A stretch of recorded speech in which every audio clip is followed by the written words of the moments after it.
Maraknya kasus bullying atau tindak penindasan yang Video terjadi di bullying atau lingkungan pendidikan perundungan yang seperti sekolah. dilakukan oleh sejumlah remaja SMP putri di negeri di bawah umur Malang, di Jawa Cilacap, Timur yang Jawa diduga Tengah menjadi viral korban media kasus sosial. ini dengan memanggil sejumlah pihak. Bullying Pihak merupakan sekolah para ekspresi remaja menyimpang pada anak dalam upaya pencarian jati diri.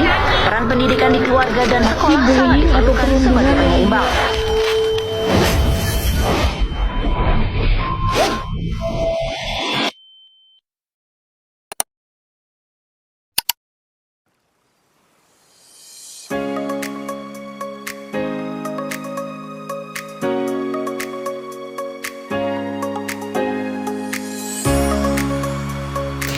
Assalamualaikum warahmatullahi wabarakatuh.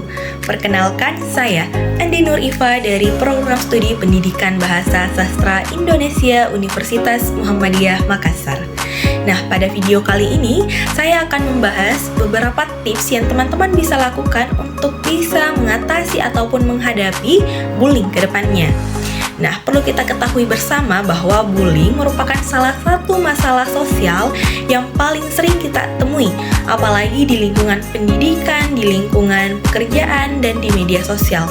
Dampak dari bullying itu sendiri bukan hanya di fisiknya kita saja, tetapi juga bisa berdampak di mental dan kepercayaan diri korban. Nah, makanya sangat penting untuk kita semua mengetahui apa saja yang perlu kita lakukan untuk bisa menghadapi dan mengatasi bullying itu sendiri, agar kedepannya korban dari bullying itu sudah tidak ada dan kita tidak mengalami kerugian dari hal tersebut. Nah, secara ontologi sendiri, bullying merupakan suatu tindakan menyakiti orang lain, baik secara psikis, fisik, maupun sosial, dengan adanya ketimpangan kekuasaan atau yang kita sebut dengan power imbalance antara pelaku dan korban. Dan sekarang, di era globalisasi, bullying bukan hanya menyerang fisik dan psikis dari korban itu sendiri, tetapi juga sudah meluas melalui cyberbullying. Dan di mana cyberbullying ini dia menyebar melalui media sosial, aplikasi pesan, dan platform media sosial lainnya, yang dimana hal ini menjadi ajang ataupun menjadi pembuktian bagi si pelaku bahwa bullying itu bukan hanya dilakukan melalui tindakan kekerasan saja, tetapi juga bisa memberikan dampak ke mental dari korban itu sendiri. Nah, selanjutnya, teman-teman harus tahu bagaimana pentingnya menghadapi bullying secara aksiologi. Nah, teman-teman harus tahu, harus tanamkan di dirinya teman-teman bahwa sangat-sangat penting untuk kita itu bisa berani menghadapi bullying. Karena yang pertama itu bisa menjaga martabat kita sebagai manusia. Setiap orang berhak diperlakukan secara hormat. Pengetahuan tentang menghadapi bullying itu bisa membantu kita untuk mempertahankan harga dirinya kita dan melawan perlakuan orang tersebut. Nah, yang kedua, itu bisa menciptakan lingkungan yang sehat. Tips ini itu dia bisa membentuk sekolah, tempat kerja, dunia digital yang lebih aman, nyaman, dan bebas dari kekerasan. Nah, yang ketiga adalah membangun keberanian dan solidaritas. Pengetahuan ini memberikan nilai keberanian bagi korban untuk bisa berbicara, melapor, dan mencari dukungan sekaligus mendorong orang lain untuk tetap peduli pada sesama. Nah, yang kedua adalah melindungi kesehatan mental dan sosial kita sendiri.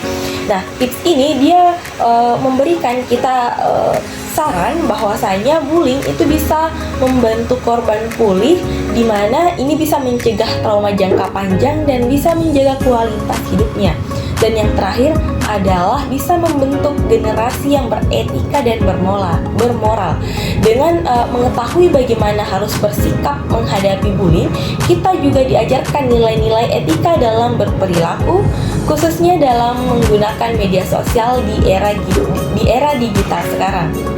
Nah, selanjutnya saya akan men-sharing kepada teman-teman semua bagaimana tips menghadapi bullying secara epistemologi.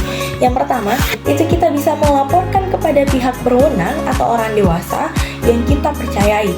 Yang kedua adalah membangun kepercayaan diri dan juga kemampuan asertifnya kita. Nah, yang ketiga adalah menggunakan fitur blokir atau report di media sosial. Nah, yang keempat adalah membentuk komunitas pendukung untuk korban. Jadi, keempat tips ini teman-teman bisa lakukan untuk bisa mengatasi ataupun menghadapi bullying nantinya. Nah, terakhir kita akan membahas bagaimana dampaknya bagi kita ketika menghadapi bullying di era globalisasi sekarang. Yang pertama, itu bisa meningkatkan kesadaran diri dan keberanian kita.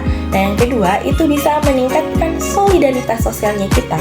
Nah, yang ketiga adalah terciptanya lingkungan yang aman dan nyaman, baik itu di lingkungan pendidikan, pekerjaan, maupun di masyarakat.